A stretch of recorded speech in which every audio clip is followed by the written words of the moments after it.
Stéphane Richard, bonjour. Bonjour. Orange, que vous dirigez, est au WebTix, c'est normal. On a trois questions, non pas pour le patron d'Orange, mais pour un utilisateur, on imagine, du web.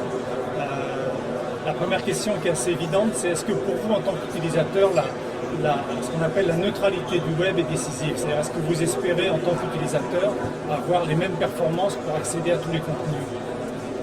Je crois qu'il y a quand même un débat autour de ce thème du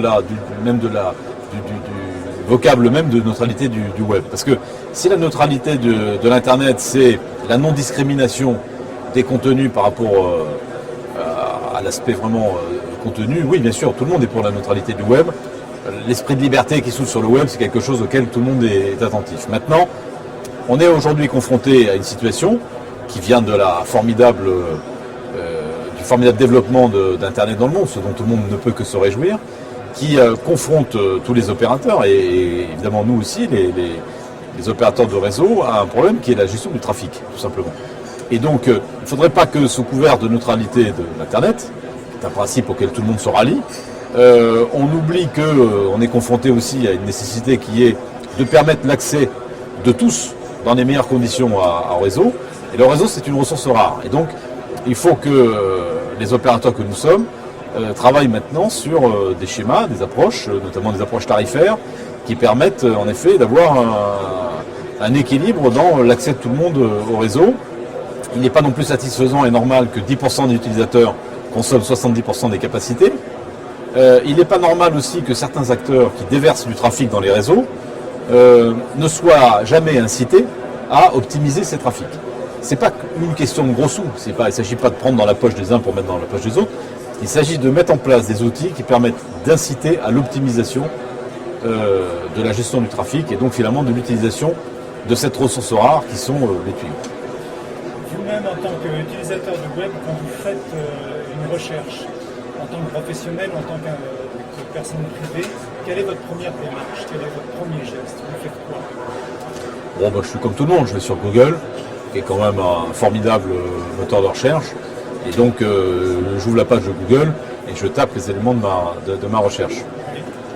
C'est ça mon premier pas. Alors, je le fais parce que je cherche d'abord l'efficacité. Je suis bien conscient du fait que Google a une forme de monopole quand même maintenant sur le search, puisque en France, je crois qu'il doit y avoir plus de 90% de part de marché. Donc, en tant que citoyen français, en tant que dirigeant aussi d'Orange, je ne suis pas complètement heureux de cette situation, mais en même temps, il faut reconnaître qu'ils sont très bons dans ce domaine et que pour l'instant, personne d'autre n'a réussi vraiment à être en compétition avec eux. Dernière question, c'est en tant que citoyen, vous avez besoin de vous informer comme tout le monde, sur les affaires politiques, sur les affaires de la chose publique. Alors comment vous faites maintenant qu'il y a cette prolifération de médias numériques? Vous faites comment pour vous informer sur ce qui se passe dans ce pays? Alors, moi je suis d'abord quand même fidèle à mes médias classiques, c'est-à-dire j'aime bien la télévision, donc je regarde la télévision sur mon écran de télévision, mais maintenant aussi sur les autres supports.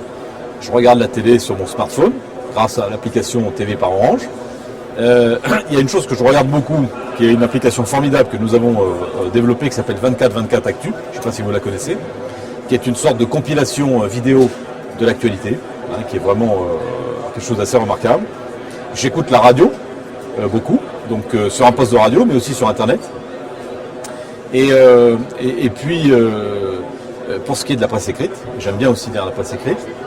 Alors là, je pense qu'en 2010, on a vu arriver un appareil, un terminal nouveau, qui est la tablette numérique, qui ouvre des possibilités formidables pour consommer différemment la presse écrite, ce qu'elle apporte sur la signature des journalistes, sur la capacité à développer quand même plus l'actualité et l'info.